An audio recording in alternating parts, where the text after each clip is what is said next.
I think that one of the marked trends over the last 3 or 4 years is that founders have become far more reluctant to share because of the perceived distance they see in the space between each other and their customers. Mental health is equally on the rise, and I believe that the root cause is lack of opportunity to share what's going on in your company. We tend to place a value on the founder that seems to do things, reach success without seeming that much effort. And to emphasize, oh, that's amazing. We tend to emphasize that that's the path that we need to go on, and we celebrate it. But in fact, we know that that path doesn't exist, right? It's always hard. The overnight success takes years. And we wanted to create an environment that not only recognized it, but also celebrated it.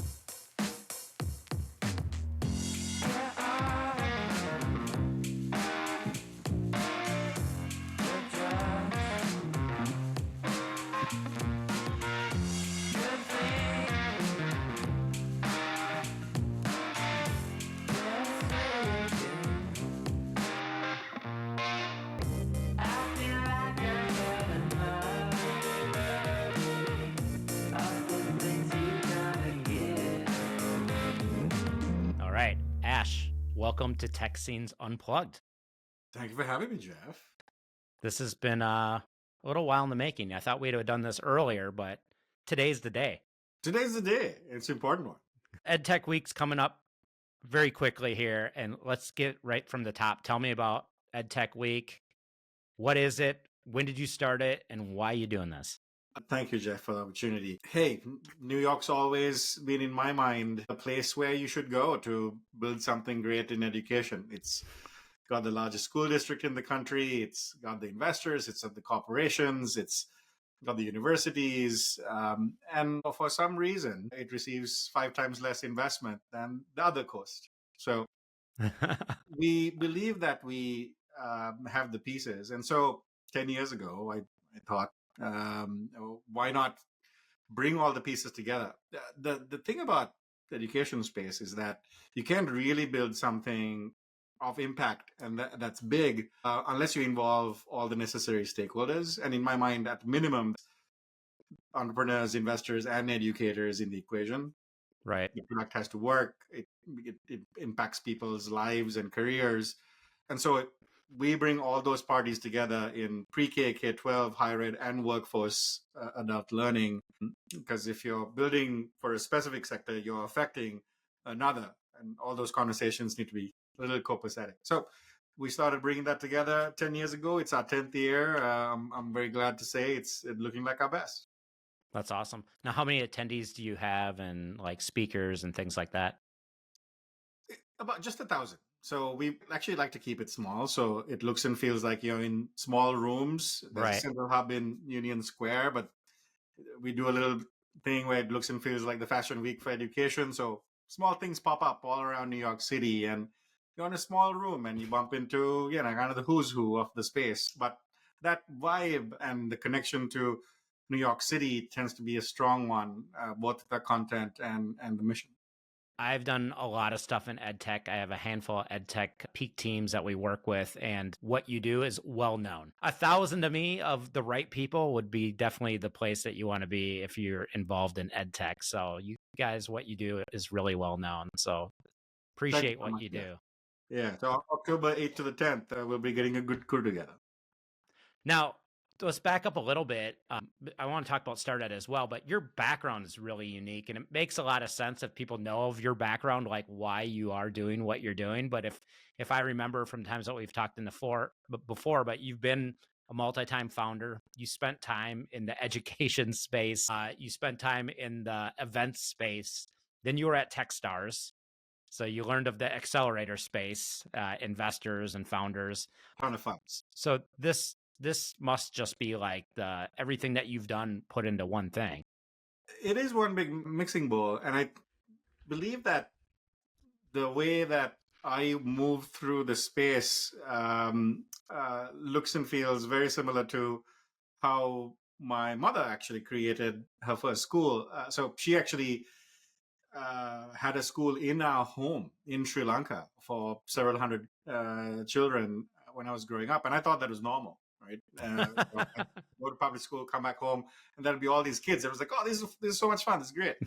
and I was probably her worst student. But through almost a couple of decades of her doing that, she was creating the first micro schools, which is a term that only has come into popularity in the last few years, even in the US. That experience really guided me to solving problems for different types of learners and educators over time. I dabbled in things outside of education, like food mobility and recruitment, which was a lot of fun, but were some magnificent failures. But all that led me to Techstars and joining the team when the Davids and Brad Feld were constructing that company in the early years. And it was my privilege to run their first education program in 2014. That's right. Yeah, that's awesome. Yeah, that's a interesting background. That totally makes sense. So all that brought you to StartEd. So tell us a little bit about StartEd for the people that don't know. So we like to overdo things. So myself and my co-founder Jonathan Harbour built SchoolNet. So his company for $250 million to Pearson back in 2012. At the time, it was the largest exit in education. He and I thought this space lacks a couple of things. It lacks an alternative to traditional company building support, right? So we knew what education needed. We knew what accelerators provided. And we knew that when accelerators were created 20 years ago, that they fell to the same fallacies that we do in education, which is we built to the factory model, right? We put Right. people and companies in cohorts and batches, just like we did in the industrial age. And that doesn't really work well in education. So we thought, okay, for that reason, plus the fact that education is regulated, it's complex, the user is not the customer, the capital mix is very diverse.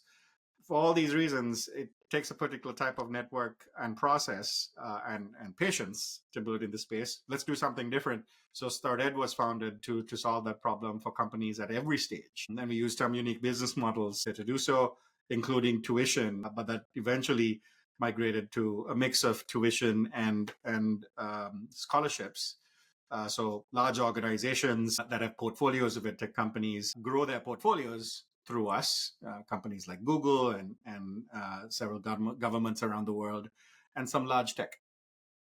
Well, that's really interesting. And what's the programs look like, and how did you set it up? And it's not cohort based, is what you're saying. There is a cohort-based experience. We do run those on a quarterly basis, and they can be a week long, they can be a month long. I think our core innovation there was really diagnosing what a specific company and founder needed at that moment in time, so that we could offer them the program or the person that solved that particular problem. So it's almost like just-in-time acceleration was the concept for a company that has a great group of investors and a go-to-market strategy. They only may have needed a domain expert in K-12 revenue, and they'd be off to the races. But why put them through a 3-month cohort if we could solve it through one introduction, right? So that was the thesis in play.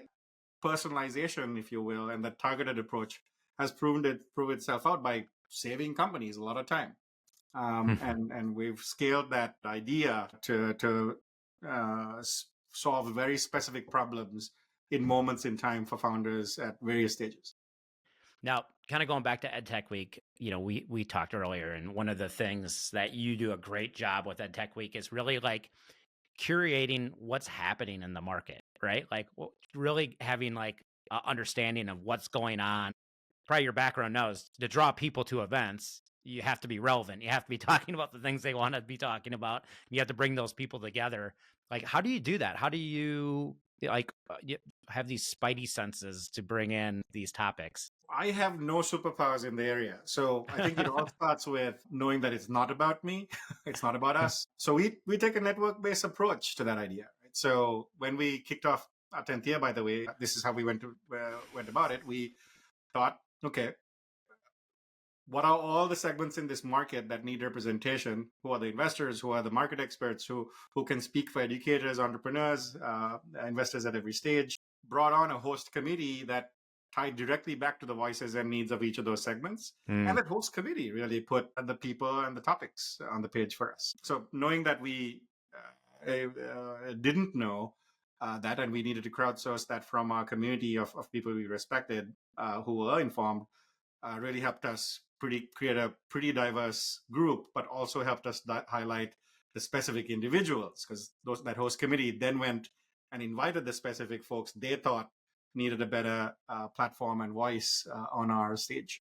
That's interesting. It's kind of like product marketing, product management, really like going out and asking what do you need, right? What are these stakeholders in this community that are working together? Like, what do you really need? And then bringing those people together. Exactly. Now, if I remember right, one of the themes is alternative sources of funding, which Yes, is a it's hot topic right now. Yes, absolutely. It's an interesting time, Wayne, right? Education received enormous amount of investment, pretty steady uptick all the way through 2021. And that's crashed so hard that we haven't seen this little investment since 2014, back when I was at Techstars. So it's dropped by about 90% in the last year. This means that founders need to get creative. But luckily, for the last decade, I've been trumpeting this idea that we need to be looking at diverse sources of capital. You need to have a funding stack, just as you would with everything else. So smart founders don't just go after angel and VC funding. They go after it, but they may realize that they might not be a fit for that kind of funding. And or even if they are a fit, they should be looking at revenue-based financing, grants, the government, competitions, private equity. There are various types of capital that are available on the path to creating a company of impact. You just need to understand the incentives and motivations behind each pool of capital in order to leverage that for your need. A lot of folks end up seeing all investors as kind of one hue and start chasing after people who have no interest or relevance with the space. And it's about, again, saving founders time, right? Right. Yeah, I think that's so important. One of the questions I get asked all the time is like, what do I need to do to get venture-backed funding? And my first answer is like, you may not want venture-backed funding. Not all companies are built that way. And if you're going after something that is first to market, it has a large TAM, you have some competitive way to, work your way into the market and have experience, it might be a venture-backed company, but not all companies are venture-backed. Right. And it's important. Now, I think probably one of the challenges in that space, though, is all those different opportunities to get financing are a lot of different processes. So that can be really challenging for a CEO founder who's looking at venture capital, looking maybe at some PE, looking at some, bank type opportunities, looking at strategic financing. That would have to be very difficult for them.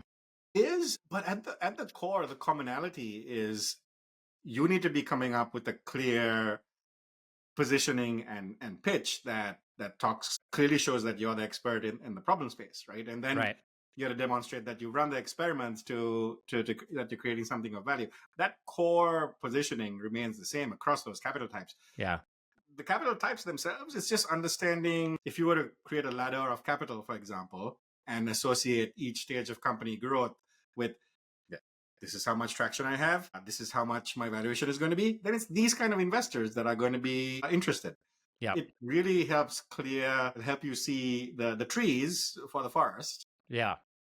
In this capital environment. So as long as you have that kind of clear value proposition and have the knowledge about the capital works, the matching process we tend to do particularly well, because both sides don't really know about each other. Right. And that's the challenging part. It's our job to bring those people together as much as we can, help them empathize. Yeah. We have a peak team in the fintech space that, they were struggling to try to understand where they should get the capital. And, one of the things that we did with them is really define that 3-year vision of like revenue wise, where are you going to be? What's the size of the team really going to look like, right? Like, how much capital do we need at that point in time? And we allowed the teams to kind of each functional area, like really build that out and create a picture, paint a picture of what that looks like. And we worked it backwards. And by doing that, it really allowed the CEO to have like time to really plot what they need at what time and at what stage. And it made it so they could really condense that list of where they're going to go for that capital and the types of companies within those different sources of capital. And that's been really successful for them to really kind of reverse engineer that backwards versus what I see a lot of founders do when I first meet them. They're freaking out They just know they need money, right? Like, we need money and we need money right now. We need to like rush and do this. And of course, like anything you do in a rushed manner is never going to be done very well. And sometimes you end up with people on your cap table that maybe weren't the right people for you because you didn't really plan it out. Yeah. The closest analogy I have to good fundraising is how you would train for a race or a marathon. Right. Small incremental steps today are going to pay dividends in the future. So you keep putting money in that bank by having a couple of conversations, getting to know people. 6 months of doing that, and you get to probably 50 to 100 conversations. Yep. And every single conversation you've said, you know what, I know that I'm not ready for the funding, but I'd love to keep you updated. That's relationship building, right? That's then you're turning a traditional sales process. That's what it becomes if you're arriving to the game late, into a relationship building process, which is what fundraising is. Yeah. So what's this look like at the EdTech Week then? You're curating some talks and some conversations about alternative sourcing. Yeah, so we're going to be representing most of the VCs in the space as well are on our stages. So you'll see Owl and Reach and Rethink and a bunch of the major investors in the space are represented on stage. But we're also hosting masterclasses from SBIR, which is a great government-led organization that funds companies and product growth. The NSF grants. There are going to be individuals who representing that category I was talking about, revenue-based financing, basically looking at the likelihood of you growing the organization and then funding based on the prediction of that consistent revenue coming in. Smart type of capital for long sales cycles like you see in K-12, right? Yeah, very long. A bunch of different capital providers that we feel our job is to build awareness around. Sitting on a session for 45 minutes, go to another. Suddenly, 5 different kinds of capital you didn't know about earlier, and sources of them too, right? And then one of the other things I think you've been talking about is like startup is more of a science. There's more codifiable ways for companies to get off the ground these days. Can you tell me a little bit about that? Well, I mean, you remember this is just what I do, Jeff. I mean, when we were at Techstars and kind of coming up in the space, the notions about how you go about building the company, its various components, right? It's how do you build the people, how do you identify the market and the problem, how do you build the product, how do you make progress and traction. Those philosophies even and those ways of thinking have now been codified into processes, and they're far more well understood. Business schools are even attempting to teach that, although there isn't a really good proxy for actually doing it. The companies that I see in the space that are doing this job really well are companies like Reforged that are focusing this on kind of the go-to-market space, right? There are pre-MBA programs doing this. And obviously in education, I get to see a lot of them. It's not about the content. It's about how they engage with the real world through these platforms and create entrepreneurial pathways, right? The modern day entrepreneur is no longer a college student who has the time and not much of the money, right? The modern day entrepreneur is the retiree who's built several businesses. It's the person who's working at a corporation and doing this on the side until they have enough traction to go it on their own. They're the creator. The creator economy is now 50 million individuals around the world. Those are the entrepreneurs that I think are going to create that future. And it's some really cool companies that are even supporting this particular group. This codification is something we like to systematize and put into process at StartEd. If you end up attending, you will get a chance to experience that in some of the StartEd masterclasses we run at the conference. Yeah, I can totally attest to this. I actually, mid-90s, I went to school for entrepreneurship. It was one of the first schools. It was St. Thomas University in St. Paul, Minnesota. One of the first schools that offered entrepreneurship. And I had started a business.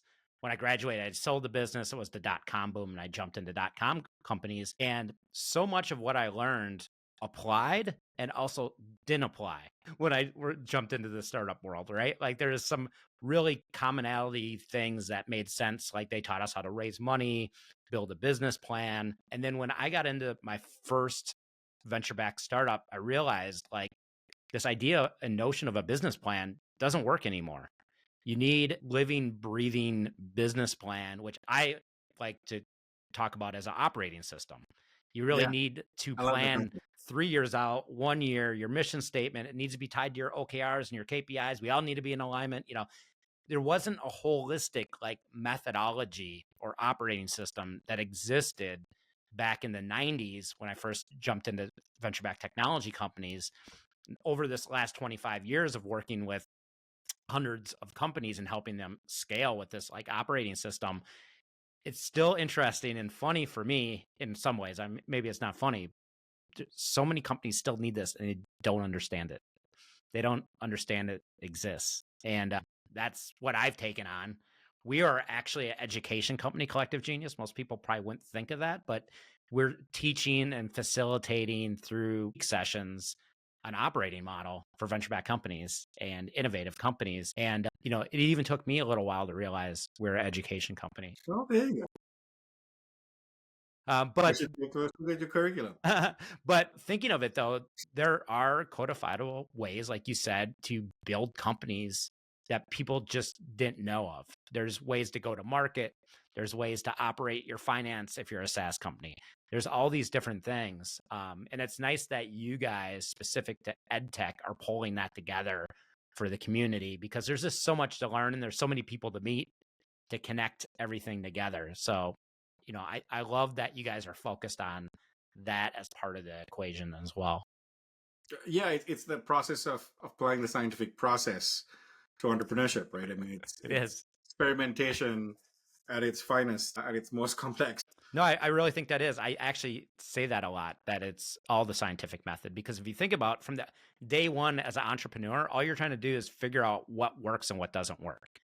And once you figure out something works, then you'll double down, triple down on that. And you kind of figured that out. And you'll go on as an entrepreneur, always working on the things that don't work until you can hire people in to start to do those things at scale. And I think that's where it gets complicated is, we just, one of our companies that we're working with, HR tech company, came to us. They're already at a Series A, growing quite a bit. But now they're like, this is still science because now we're talking about teams of teams trying to align and define who's doing what, when's it going to get done, all those types of things. It gets more and more complicated. And we worked with that company for about 18 months. They were flat and, they just announced not too long ago that they were acquired. And being able to work this team of team approach, like bringing this all together for them, really helped them align their goals, really figure out who's doing what, when's it going to get done by, and define those things. That scientific method never ends unless you stop doing any sort of change or you stop innovating at all, right? And we all Yeah, know what happens to those companies that stop. But that there's always somewhere in these organizations that I think are still experimenting and trying new things to uncover new things, unlock new products or new ways to do things. So I think you're 100% right. It's all science at the end of the day and some luck and network. yeah, we're very pleased to introduce that experimentation environment to our founders this year. It's something we've been pretty proud of working on for a little while. The way we're building companies over the next 10 years is going to be very different from how we did so in the last 10. So we want to help set the tone. And I think that what we're doing in education specifically, building companies in this specific space, codifying that is something every entrepreneur should get exposed to if they are trying to build something of impact. Right. Yeah, entrepreneurship is not easy. It's not easy. And I think one of the things I believe at the conference, are you guys getting into mental health for entrepreneurs? Yeah. October 10th is World Mental Health Day. So, I mean, there are some elements of the festival we are very proud of. The Right. fact that that really imbues a lot of what New York City is about, and New York tends to be the entry to the globe. So there's a lot of how we are building across the world. There are people flying in Right. from several dozen countries to talk about that. But we wanted to be very purposeful about how we were showcasing the programs and the companies in New York City. So there's a entire set of learning labs on October 10th. One of them is with Sesame and Sesame Workshop. And we're hosting that with our academic partners, Teachers College at Columbia University. And the idea is let's really talk about how we're creating mental health solutions for students and educators. How do we help understand AI's impact on the space as well? Cliff's Notes, it actually has a really positive impact. Right. Some students actually find it very easy to talk to an AI because it doesn't come with judgment, right? Mm-hmm. And if they're collecting that information in aggregate and making that available to an educator, you're disintermediating the uncomfortableness of mental health and Right. helping that student get what they need in the moment, but also keeping the human in the loop, right? Yeah. Well, that's really interesting. That's really interesting. Yeah, I think, mental health is such an important thing. It can't be talked about enough. And, you see this in every area of life.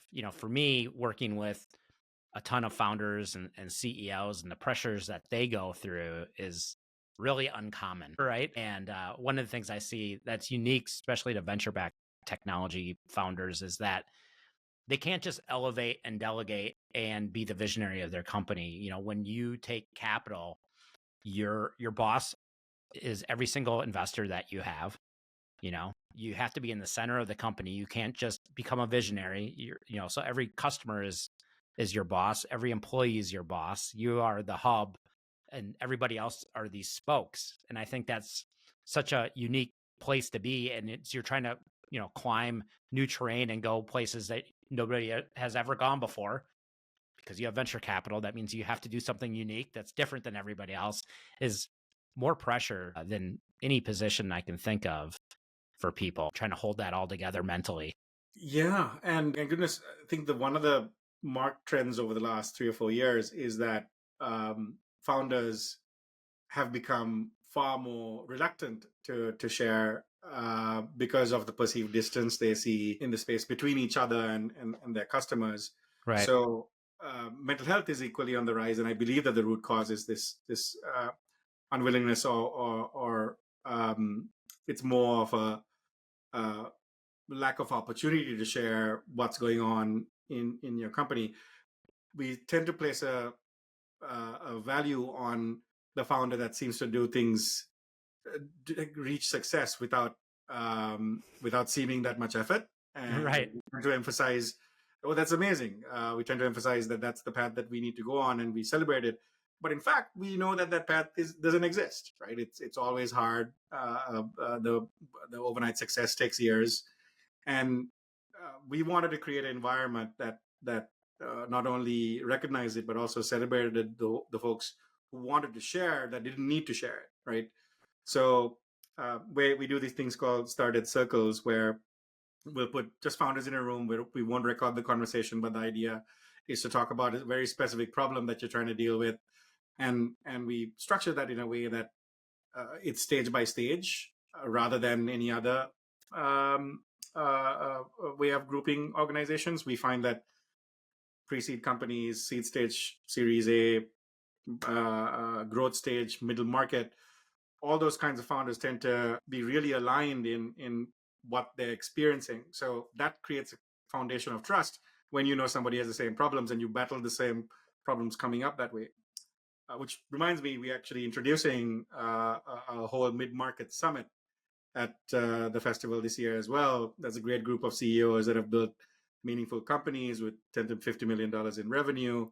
They're creating impact. We want to have them highlighted and showcased as well this year. Yeah, that's awesome. Yeah, we have a growth stage company right now, and one of the things the CEO is very excited about is kind of this aha around not knowing the answer, but still having confidence is something that they just never really pulled together. And what that means and how this kind of plays out with the team is saying, hey, I want to go over here, but I don't know how to do it. And by the way, we're having all these problems. And I know we can do this, but I don't have the answer, but I need your help to figure this out, and just to be very clear about that. And what he said has happened as he's transitioned into this is that people weren't willing to help before because they were kind of acting overconfident in the meetings. And now team members are stepping up, buying in and kind of creating this unity over this fact that the CEO doesn't even know how to answer this. And what he said has occurred now, which has been really interesting, is other people opening up the things that they weren't opening up to before, other challenges that they have been having, and seeing the team itself solve engineering, solving a sales problem, or marketing, solving a finance problem, because the team has just opened themselves up much more because the CEO was willing to. And so the things that they were holding back, talk about mental health, that they were holding back and not talking about, feeling like it was all on their shoulders. The thing that he's talking about now, it feels so uplifting now that they're actually sharing this load, across the shoulders of the team. And it was just all because of that one thing, like not willing to open up out of fear of the team, being afraid the team didn't stand behind them because they didn't have that answer. Such a cool thing to kind of see unfold in a company, even at the growth stage. Like they made it past that early stage. But I think this is so cool that you guys are talking about that, especially within education. And, it's hard. I have a kid going off to college. I've kids of all ages and all schools. And like every stage is different, even in school. And the more that you can have those tools for those kids, I think it's going to be really important. All right. I'm really curious about what's going through your mind these days, right? So my revelation today has been understanding that you're actually an adult learning educator, right? You are thinking about things in a way that is very familiar to me, and I'm curious about how you think about what needs to be founders are responding to today, right? So the kind of the form of how content or insight is presented is very interesting to me, right? And we see various forms of it out there, whether it's text or video or audio, or whether it's presented in person or through a recording, whether it's in a case study versus some other kind of modality. I'm curious about how you might be thinking about how adult learners, as founders, are absorbing material and then applying it. Can I ask you that question, which really goes to my learning efficacy, the nerd in me? Yeah. So the question is, how are like CEO founders absorbing content today to help them in their business? Yeah, I mean, what do you see as the most engagement when you present things in a certain way? Yeah. What creates the most engagement for what you teach? Yeah. So out of the different mediums, I have a book and I do talks, and then we do a lot of content online. And, I think for adult learners, one thing I've learned is that it's repetition over time, right? Like if I go into a session with a leadership team, which I have a new team I'm working with next week, I did a prep session already with them. So 2 weeks before I come into like a leadership team, I'll do a prep session. I'll walk through, what is an operating system? What are the tools, like the 3-year vision and 1-year plan, OKRs. I teach them the tools at a high level, right? We have an online resource called Rucksack, which is like all the tools in your backpack for the operating system. So they can go in there and they can learn, these tools or review what I talked about with them in that session. And then we usually share the agenda and I let them do some Q&A back and forth. But I know for the first time doing a session with the team, that pre-session is really that kind of education, get them comfortable part so they can do the prep work with their teams before they actually come into the session. So I do that purposefully to educate them. But then when we come back into the session, even when we're walking through OKRs or walking through developing their KPIs, I'm facilitating those sessions and educating how they work and why they're important, right? So I really think like that essence of like, why do we use OKRs and how do we use OKRs and when do we use OKRs? Kind of having that framework each time that we do a session, if it's an annual session or quarterly sessions and we're using these tools, they're learning every single time. And then coming back, I think this is part of the learning loop that I think is really important. We talk about in my book, Peak Teams, as well, is that when we come back, we talk about like, what OKRs did we do well on? What did we not do well on? As a team, what are we struggling with? What are we missing? And having that conversation, what I like to think of as like unpacking. Let's unpack the last 90 days and talk about it. And how do we feel about that? Or where are we blocked? Or what's working well? Having that communication loop. And then we do a thing called triage, which is solving a way that we solve problems in a very specific way, allows the team this communication, figuring things out. And then we go into planning. So there's this, then we go into execution again. So it's like execution, and then we iterate, talk about it, learn. And every time they come back to these sessions, they get better at OKRs. They dial in their KPIs a little bit more. So I think what I've learned over the years is, especially for leadership teams, is as adult learners, it's repetition, and it's over a period of time. I used to take a team and we'd do all the tools right away, and we'd come back the next quarter and it was just too much. It was too much for them. So trying to understand at what capacity they're able to learn and at what frequency, and then develop a cadence which creates a habit of learning. I think. I love it. I don't know if that answered your question. That's very wise, Jeff. I might have to borrow some of that. Well, I mean, it was interesting because when I first started doing sessions like 20 years ago, someone would hire me to come in and do their annual planning or quarterly planning. I just thought of it as planning. Then I realized, no, this is execution. All of this is execution. And I'd just come in without them doing prep work, without them knowing the exact agenda, right? And like we'd do the sessions, but people would be doing everything off the cuff. And then when we're done, we'd be like, okay, lock your plan, now go execute. But that's just not the reality. Today, it's, like I said, it's kind of a living, breathing business plan, but you also need to plan ahead, plan, and execute all along. Then you're also leveraging the whole organization versus put a few smart people that are supposed to be the top people in the room and let them make all the decisions. This doesn't work. Just doesn't work. All right. Well, thanks so much for joining me on here. I have one last question for you. Sure. And it might be the most important question you've ever been asked. So I'm hoping you're ready. I'm glad you're sitting down. So here's the scenario, Ash. You are trapped on a desert island for the rest of your life. You have plenty of food, plenty of water. The one thing that you don't have is entertainment. Now, it's a beautiful desert island. It's a tropical desert island. So that's nice. And you have shelter. You have worry-free, basically. But there's no entertainment on the island. But luckily, 80s boombox drifted ashore with endless batteries, and you get to choose one cassette tape, one album of any era. It doesn't have to be on a cassette tape, but of any era, one album to listen to the rest of your life. What's that going to be? Oh, goodness. Such a good question, Jeff. So the music doesn't need to be from the 80s. It does not. It doesn't. Because if that was the case, I would have said when Jock Jams came out, in the 80s and 90s, I'd say that would be the most appropriate, because I probably need some a bit of a mood lifter. I would probably look at what is probably the first album I've ever gotten. This may surprise you, but when I was 13 years old, my parents took my sister and I to the UK to meet our relatives, and they took us to Harrods, and they said, here's a CD collection. Pick whatever you want. And, CDs were all the rage back then. So I think my sister ended up picking Wonderwall, Oasis, great album. Right? Yeah. Just come out at the time. And I picked Prodigy's Smack My, can I say bitch? To this day, it is one of my favorite albums because it was my very first one. Right.